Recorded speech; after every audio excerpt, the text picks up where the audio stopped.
Good morning and good evening. How are you everybody?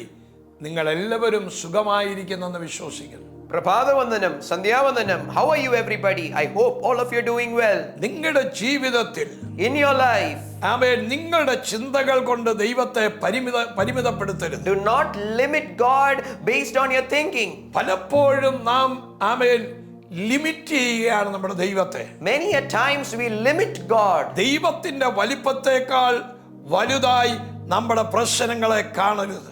We should never see our problems greater than the God whom we believe in.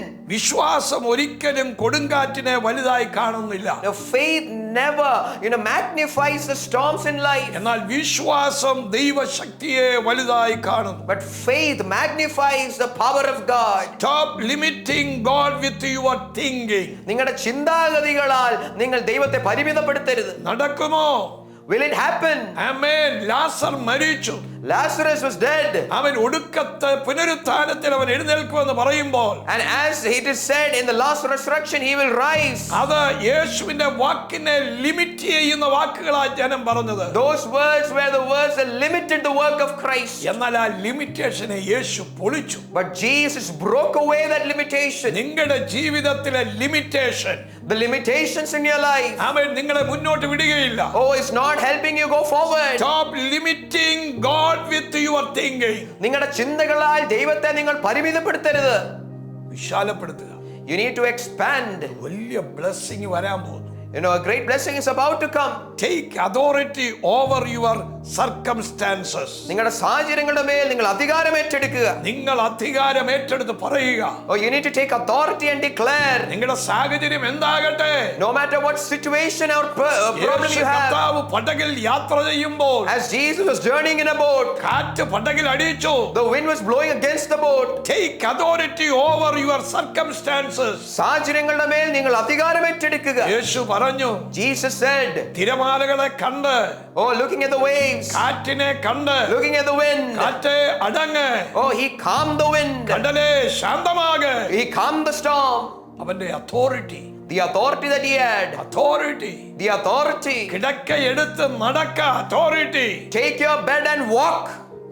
ഇന്ന് ഈ വചനം കേൾക്കുമ്പോൾ, Today, as you listen to this word, നിങ്ങൾ അധികാരം ഉപയോഗിക്കുക. you need to make use of the authority given to you. നിങ്ങളെ നശിപ്പിക്കാൻ നിൽക്കുന്ന ശക്തികളുടെ മേൽ അധികാരം ഉപയോഗിക്കുക. The powers that are coming against you to destroy you, you need to use this authority against ഈ them. വചനം നിങ്ങളിലേക്ക് അധികാരം കൈമാറാൻ പോകുന്നു. This word is going to transfer authority over to you. വലിയ മാറ്റങ്ങൾ സംഭവിക്കാൻ പോകുന്നു. Great changes are about to take place. ലോകത്തിൽ ചിന്തിക്കാൻ പറ്റാത്ത കാര്യങ്ങൾ വേൾഡിൽ നടക്കാൻ പോകുന്നു. Oh, things that you cannot imagine are going to happen in this world. ഞാൻ നിങ്ങൾക്ക് വേണ്ടി പ്രാർത്ഥിക്കാം. I'm going to pray for you.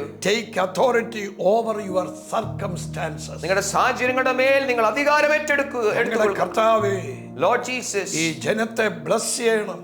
bless this people. ഇപ്പോൾ അങ്ങയുടെ കരം നീട്ടണമേ. Oh, stretch your hand right now. അങ്ങയുടെ മഹിമ ഇറങ്ങണമേ. May your glory descend. ഓ, അധികാരം ജനത്തിലേക്ക് കൈമാറ്റണമേ. Oh Lord, transfer authority over to your people. അത്ഭുതം ചെയ്യണമേ. Lord, do a miracle. യേശുവിൻ നാമത്തിൽ. In Jesus' name. Amen. Amen. Stop limiting God with your thinking. നിങ്ങളുടെ ചിന്തകളാൽ നിങ്ങൾ ദൈവത്തെ പരിമിതപ്പെടുത്തരുത്. ആമേൻ. ദൈവം വലിയവൻ.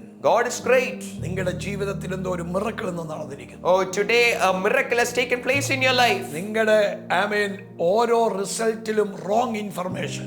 In each result that you've been given, there was a wrong information. അടുത്ത ചെക്കപ്പിൽ, In the very next checkup, ഒരു complete healing report നിങ്ങൾക്ക് വരാൻ പോകും. you are going to see a complete healing that has taken place, and you're going to see that report. ജനുവരി 26 രാവിലെ 6 മണി മുതൽ വൈകിട്ട് 6 മണി വരെ ഒരു നോൺ സ്റ്റോപ്പ് പ്രയർ മെലേക്ക് പ്രയർ മൗണ്ടനിൽ വെച്ചിരിക്കുന്നു. On the 26th of January, from morning 6 till evening 6, a non-stop prayer has been organized in Melek Prayer Tower. ഭാരതത്തിന്റെ അനുഗ്രഹത്തിന് ഒരു ഉണർവിനും വേണ്ടി പ്രാർത്ഥിക്കുക. We are going to pray for the blessing of the nation India and the peace of India. ഒരുമിച്ച് കൈകോർക്കാം. Let's hold hands together. Come and see. വന്ന് കാണുമീൻ. Love you. God bless you. Love you and God bless you. മറ്റുള്ളവരോട് നിങ്ങൾ ഈ നല്ല വാർത്ത പറയുക. You need to share this good information, good news to others. ഒരുമിച്ച് കൂടാം.